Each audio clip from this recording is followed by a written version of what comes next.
इनकलाब जिंदाबाद साथियों, मैं आमिर खान आज़ाद आप सभी के सामने उपस्थित हूँ दूतिक भाषा के खिलाफ लेकर। जब मैं लड़खड़ाता बिल्कुल तुम्हारे कदमों में गिरा था, तुम तो बुद्ध बन गए। जब मैं लड़खड़ाता बिल्कुल तुम्हारे कदमों में गिरा था, तुम तो बुद्ध बन गए। लेकिन मैं तो अभी भी जख्मी पंखों से डोल रहा हूँ।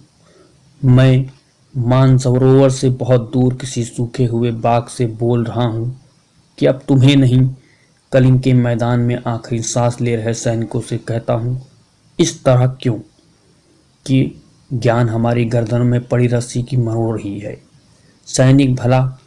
सैनिक क्यों भला मुक्ति का रास्ता तुम्हारी और मेरी आखिरी हिचकी की हिद्दा से गुजरता है।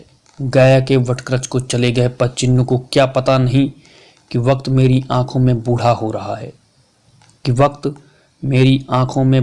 रहा है, उनमें मिल ही जाएंगे यशोधरा के पच्चिन्न किसी दिन आकर। फैलता मेरे लिए ही रहेगा हिमालय पर्वत हर पल। हे सैनिक, तुमने तो देखा है इन नदियों के कभी इधर और कभी उधर फैलते सिकुड़ते देश को, और दूर चांदनी के तीसरे पहर में से मानसरोवर को कभी भी ना पता चला आदमी क्यों और कैसे, कभी द्रविड़ और कभी आर्य बना, और कभी जान न सका कि कुरान शरीफ की आयतों और वेदों में के कवियों के छंद क्यों धुआं बनकर आदमी की नासिका और आंखों में चढ़े, क्यों धुआं बनकर आदमी की नासिक की आंखों पर चढ़े। और मानसरोवर का छोड़ा हुआ जल कभी न लौटा इनके किनारे आदमी की इज्जत लूटते ज्ञान की व्यथा बताने के लिए। सैनिक मानसरोवर भला क्या जानता है। मैं उसके वाष्प का कतरा हवा की बाह डाले इस बार आमसी फर्ती के लिए नहीं लौटा। मानसरोवर कोई अब्दाली तो नहीं और न साबिर की तरह धमकी से संदेश लेकर आया था। लेकिन एक बात बताऊं शाहनवाज, कहीं भी हो, सिर्फ एक बिना म्यान चमकती हुई चुप्पी उसके संवाद के लिए शब्द बन जाती रही है। और मेरे पंखों में सरसता माँ की छातियों से रिश्ता अमृत कभी भी रात सातों के किसी रंग की छाया में नहीं घुल पाया। और सैनिक जानते हो भाषा अशिक्त की वजह से किस कद्र बदमाश है कि जख्म के लिए इतिहास नाम का शब्द प्रयोग करती है। हर जख्म दर जख्म की पीड़ा के लिए सभ्यता या शायद उड़ते पंछियों को हंस और मोती को मटर मूंग या चावल समझती है। इसे बस यह पता है, मानसरोवर देश नाम की मूर्खता को निर्मित करने के लिए नदियां बहाता है। मानसरोवर देश नाम की मूर्खता को निर्मित करने के लिए नदियां बहाता है, इसे बस यह पता है।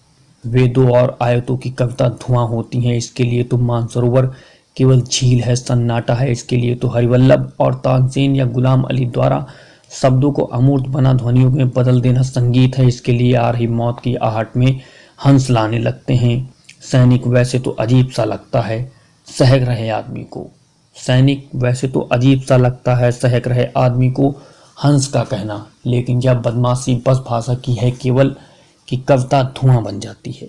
यह बदमाशी केवल कविता की है कि कविता धुआं बन जाती है और आदमी अंधा होकर छींकता हुआ परेड करता है, हुक्म बजाता है और बहादुरी के तमगे लेने के लिए अपनी धड़कनों से खफा हुए सीने को शैतान के आगे करता है।